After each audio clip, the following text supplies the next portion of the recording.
Bonsoir à tous, bienvenue dans le Journal de l'Afrique. Ce journal sera largement consacré à la prise d'otages toujours en cours dans un hôtel de Sévaré au centre du Mali. Une prise d'otages qui a débuté ce matin. 8 personnes ont été tuées. Un otage se serait échappé selon les dernières informations et 5 assaillants seraient toujours retranchés. Pour en parler sur notre plateau, le porte-parole du gouvernement malien, Choguel Kokala Maïga, est notre invité. Nous reviendrons avec lui plus largement sur cette semaine particulièrement meurtrière au Mali. Nous reviendrons également sur ces arrestations à Palerme en Italie suite au naufrage d'un bateau de migrants mercredi. Les 5 hommes arrêtés sont des survivants. Ils sont suspectés d'avoir été les passeurs dans cette affaire. Nous vous proposerons le reportage de notre correspondant en Tunisie sur une association qui tente de dissuader les candidats à l'immigration clandestine. Et puis en RDC, le procès des militants pro-démocratie des groupes Filimbi et de la Lucha a finalement été suspendu. Arrêté mi-mars à l'occasion d'une rencontre sur la bonne gouvernance, les 2 militants sont accusés d'atteinte à la sûreté de l'État. Les précisions de notre correspondant à Kinshasa dans ce journal. Mais l'actualité du continent ce soir est donc marquée par cette prise d'otage toujours en cours dans le centre du Mali, dans la commune de Sévaré. 5 assaillants seraient toujours retranchés dans un hôtel fréquenté généralement par le personnel de la MINUSMA. Un otage se serait échappé, même si les informations concernant le déroulé des opérations est difficile à obtenir, tout comme les images. France 24 a eu accès à quelques photos du siège de l'armée malienne qui a sécurisé le périmètre depuis ce matin.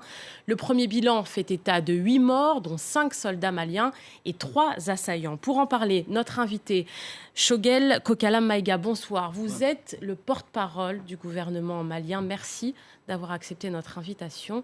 Ce soir, quelles sont vos dernières informations sur cette prise d'otage ? Merci madame. Je voudrais commencer par avoir une pensée pieuse pour tous ceux qui ont perdu leur vie dans cette prise d'otage, notamment nos soldats qui se battent pour la sécurité de l'ensemble des Maliens et de leurs biens. Cette prise d'otage rentre dans la stratégie des terroristes contre lesquels le peuple malien tout entier est mobilisé, avec la communauté internationale à ses côtés, notre armée avec son chef suprême, le président Ibrahim Boubacar Keïta. Et ce combat a plusieurs facettes. C'est un combat asymétrique, c'est une lutte asymétrique que nous menons contre le terrorisme. Et les résultats que vous venez de donner, les bilans sont provisoires. Je dois dire que notre armée a sécurisé les lieux depuis le matin. Vous avez un ratissage de toute la zone pour sécuriser toutes les zones d'entrée et de sortie de la ville, tous les grands bâtiments stratégiques. Et donc nous attendons que le processus se termine pour donner un bilan définitif. Est-ce qu'un assaut est prévu? Cette prise d'otage dure depuis à peu près maintenant 14 heures. Évidemment, c'est des sujets qui relèvent des forces de sécurité sur lesquels je pense qu'il n'est pas nécessaire de s'étendre. J'imagine que ceux qui s'occupent de ces questions savent comment faire leur travail. Nous sommes chargés de communiquer, d'expliquer à notre population et à la communauté internationale ce qui se passe autour de nous, qui est une lutte contre le terrorisme, une lutte du peuple malien contre le terrorisme, une lutte de la communauté internationale contre le terrorisme. Vous voulez être prudent sur la tactique de l'armée malienne, on le comprend. On va revenir précisément sur Sévaré, là où a lieu cette prise d'otage. C'est une ville stratégique, le 2e plus grand aéroport du pays. Ce sont des personnes de la MINUSMA qui étaient dans cette attaque, dans cet hôtel, pardon. Comment cette attaque a pu être possible avec autant de présence militaire dans cette ville ? Vous savez, la guerre asymétrique a cette caractéristique, c'est que les ennemis ne viennent jamais de là où on les attend. Et nous sommes une population diverse, une population, pour ainsi dire, multicolore. Et vous savez que les ennemis de la paix aujourd'hui recrutent dans toutes les couches de la population. Au début, les gens pensaient que c'était uniquement les populations du nord du Mali. Mais aujourd'hui, les ennemis de la paix, les terroristes, se recrutent dans toutes les communautés. Et ce qui fait qu'on ne peut pas sécuriser tous les coins, on ne peut pas imaginer à tout moment que les terroristes sont partout. Mais je dois dire que nos forces armées de sécurité ont fait preuve de vigilance parce que cette opération, dès que les premières annonces ont été faites, elle a pris ses responsabilités. Et ce que vous suivez actuellement en direct montre clairement que nos forces armées de sécurité sont déterminées à lever le défi que l'histoire leur a opposé.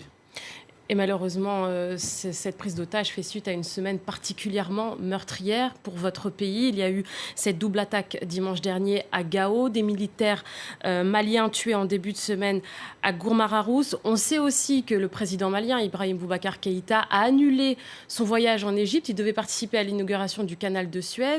Il a annulé ce voyage pour raison de sécurité interne.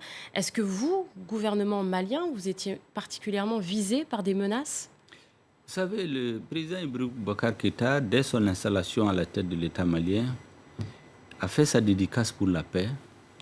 Et rarement dans l'histoire de notre pays, pour ne pas dire jamais, l'armée malienne n'a été autant au centre des préoccupations du chef de l'État. Mais vous savez, comme je vous le disais tantôt, nous faisons face à une guerre asymétrique qui, par définition, est imprévisible dans sa conduite. Donc il n'y avait pas de menace, ces attaques se suivent de manière fortuite. Le terrorisme aujourd'hui menace partout, dans tout le monde. Et le Mali est une cible particulière. Le chef de l'État, vous venez de l'appeler, a annulé sa visite en Égypte malgré l'invitation aimable que lui a adressée son frère et ami le président égyptien, précisément pour faire face à cette situation, parce que le même jour où il devait partir, il y a eu une attaque terroriste au nord du Mali avec le bilan que vous savez. Et hier, les Maliens l'ont vu, il a été rendre visite aux blessés et demain encore, il va aller à une école militaire. Aujourd'hui, l'armée est au centre des préoccupations du chef de l'État. C'est sa préoccupation principale. Et quels sont ses ennemis ? L'ensemble des chefs d'État de la sous-région d'ailleurs lui ont manifesté, les coups de fil n'ont cessé depuis 2 ou 3 jours, ils ont manifesté leur solidarité. Les chefs d'État africains, les autres chefs d'État de la communauté internationale, ce qui montre aujourd'hui qu'on a à la tête du Mali un président qui tient bien la barque, qui a fixé le cap pour son armée et pour le gouvernement. Est-ce que le Mali connaît ses ennemis ? Il y a eu des tensions, il y a eu des attaques entre groupes rebelles Touareg. Cette semaine, les attaques ont été revendiquées par le groupe AQMI. Ce soir, on ne sait pas encore qui est à l'origine de cette prise d'otage. Est-ce que le Mali connaît vraiment ces personnes qui l'attaquent ? Le Mali est en guerre contre le terrorisme. Et le terrorisme a plusieurs facettes. Je dois d'ailleurs saisir l'occasion pour lancer un appel à nos frères des mouvements armés qui ont signé l'accord de paix issu du processus d'Alger pour qu'ils se démarquent par des prises de position très claires aujourd'hui pour dire qu'ils n'ont rien à voir avec le terrorisme, parce qu'il s'agit aujourd'hui de faire la part entre ceux qui veulent la paix et ceux qui ne veulent pas la paix. Ceux qui veulent la paix, c'est le Mali, la communauté internationale, la population malienne, plus naturellement, et nous sommes convaincus, les mouvements qui viennent de signer la paix. Il faut donc que ceux-ci se retrouvent du même côté, toute la classe politique, opposition et majorité confondues, pour que notre peuple parle d'une même voix contre le terrorisme qui est dans l'autre camp.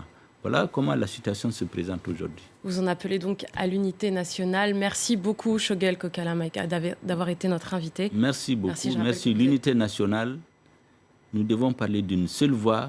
Nous comptons sur le soutien de la communauté internationale avec le chef de l'État en tête de notre pays qui a décidé de faire de la pacification du pays une de ses priorités. Merci beaucoup. Merci beaucoup, merci. On passe au reste de l'actualité du continent. 5 hommes ont été arrêtés aujourd'hui à Palerme, soupçonnés d'avoir été les passeurs du bateau qui a fait naufrage mercredi au large de la Libye. 200 personnes ont perdu la vie et ces hommes sont âgés entre 21 et 24 ans. Selon certains témoignages, ils auraient embarqué 650 personnes qui leur auraient payé chacune environ 1 000 €. Ces 5 jeunes hommes que vous voyez en ce moment à l'écran risquent des poursuites pour homicide avec circonstances aggravantes et aide à l'immigration clandestine. Malheureusement, ces drames de l'immigration clandestine ne freinent pas le désespoir de ceux qui désirent coûte que coûte se rendre en Europe. Mais voyez ce reportage de nos correspondants en Tunisie. Ils ont suivi une association qui tente d'offrir des alternatives aux jeunes pour les empêcher de partir. Sandro Lutens avec Hamdi Tlili et Célia Caracena. Pas de boulot, un ennui quotidien. Il y a quelques mois encore, Farouk et les jeunes de son quartier ne rêvaient que d'une chose, l'Europe, la promesse d'un Eldorado.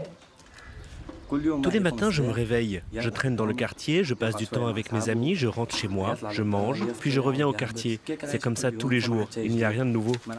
Le départ, il l'a tenté plusieurs fois, sans succès. C'était avant qu'il découvre l'association La Terre pour tous. C'est ici qu'il a changé d'avis, ici qu'il s'est mis au théâtre. La tête et le cœur de l'association, c'est lui, Imed. En plus de son travail de réparateur de téléphone, il passe beaucoup de temps avec ces jeunes et veut retenir ceux qui souhaiteraient embarquer vers le cimetière marin. Imed a lui-même perdu son neveu. Il s'est noyé dans la Méditerranée. Je travaille avec ces jeunes pour donner ce message, pour leur dire vous pouvez travailler, vous pouvez faire beaucoup en Tunisie, vous pouvez être positif en Tunisie, pourquoi vous lâchez-vous dans la mer Méditerranée? Et comme ça, on peut leur donner une confiance pour combattre cette vie. Dessin, théâtre, boxe, musique, les activités gratuites de l'association attirent les jeunes du quartier en manque d'espace culturel. Le jeune Sama, alias Double Dragon, s'y est trouvé une passion pour le rap. Et il a lui aussi laissé tomber ses plans de départ. Toutes ces choses que nous racontent ceux qui sont partis en Europe. Ils parlent de jolies filles, de tonnes d'argent. Tout ça, ce sont des bobards. La vie est meilleure en Tunisie. La possibilité d'une vie en Tunisie, un message de prévention délaissé par l'État. Son association, Imed l'a installée entre deux quartiers populaires du Grand Tunis. Et si pour Farouk, la galère du chômage n'est pas résolue pour autant, il garde au moins les pieds sur terre. En République démocratique du Congo, la justice a décidé de suspendre le procès de 2 militants pro-démocratie qui comparaissaient ce matin. Arrêtés mi-mars à l'occasion d'une rencontre du groupe Filimbi sur la bonne gouvernance, les 2 militants sont accusés d'atteinte à la sûreté de l'État. Les précisions de Thomas Nicolon. Les requêtes des avocats ont été acceptées par la Cour ce matin. Le procès des 2 militants sera suspendu en attendant que la Cour d'appel statue sur l'annulation des procès-verbaux. Ces derniers avaient été établis par les services de renseignement suite à l'arrestation des 2 jeunes gens le 15 mars dernier. Mais les avocats considèrent ces procès-verbaux comme illégaux puisqu'établis sous la torture et sans l'assistance des avocats pour qui cette annulation serait un grand pas en avant. L'annulation de ces procès-verbaux constituera un signal fort que la justice congolaise lancera aux services de sécurité, à savoir les services de l'ANR, pour qu'ils sachent que le respect des droits fondamentaux des personnes interpellées, arrêtées ou détenues constitue une des priorités importantes dans la construction d'un état de droit en RDC. De nombreuses voix se sont élevées ces dernières semaines pour demander la libération des 2 militants. Une commission d'enquête parlementaire a même conclu qu'il était impossible de prouver la visée terroriste du groupe Filimbi, ce groupe pro-démocratie auquel appartiennent les activistes aujourd'hui derrière les barreaux. Le gouvernement de RDC doit manier ce dossier avec beaucoup de précaution, lui qui est accusé par beaucoup d'ONG de multiplier les violations des droits de l'homme dans le contexte de processus électoral qui va mener le pays à la présidentielle de novembre 2016. Et c'est la fin de ce journal. Tout de suite, l'info continue sur France 24.